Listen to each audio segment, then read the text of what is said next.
Samantala, nagpaalala ang Department of Health o DOH at Philippine Pediatric Society sa publiko na samantalahin ang libreng bakuna kontra tigdas sa lahat ng mga batang edad 5 taon pababa.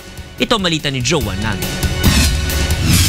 Sabihin natin na kung minsan may mga magulang na medyo takot sa bakuna, safe ito mga bakunang ito at hindi naman ibibigay ng gobyerno at ng mga Department of Health members kung hindi siya safe.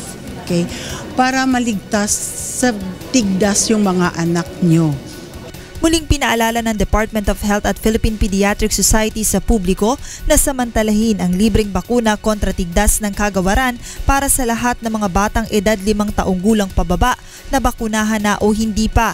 Ayon sa DOH, hindi dapat na baliwalain ang sakit na tigdas dahil mapanganib ito at posibleng ikamatay kung hindi maaagapan. Bata man o matanda, lahat ay posibleng tamaan ng tigdas, partikular na ang mga batang edad 5 taong gulang pababa. Dagdag pa ng DOH, kapag ang isang tao ay may tigdas, posible pa itong makahawa ng 17 pang mga individual.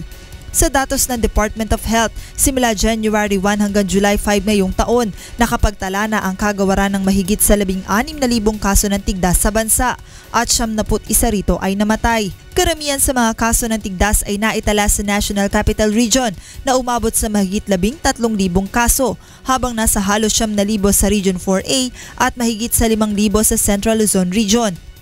Bukod sa libreng bakuna laban sa tigdas, magbibigay din ng DOH ng libreng oral vaccination laban sa polio. Kailangan lamang nilang dalhin ang kanilang mga anak sa pinakamalapit na health center o di kaya ay sa mga vaccination post ng DOH sa buong bansa.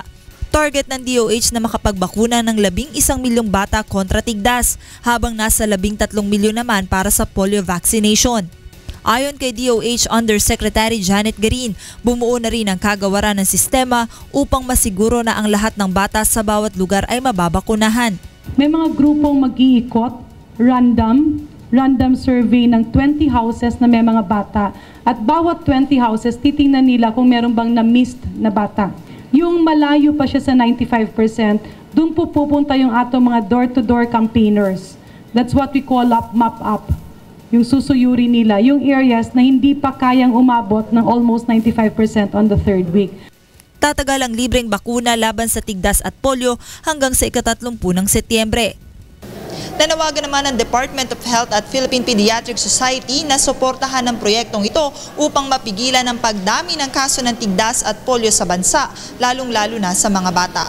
Joan Nano, UNTV News Worldwide.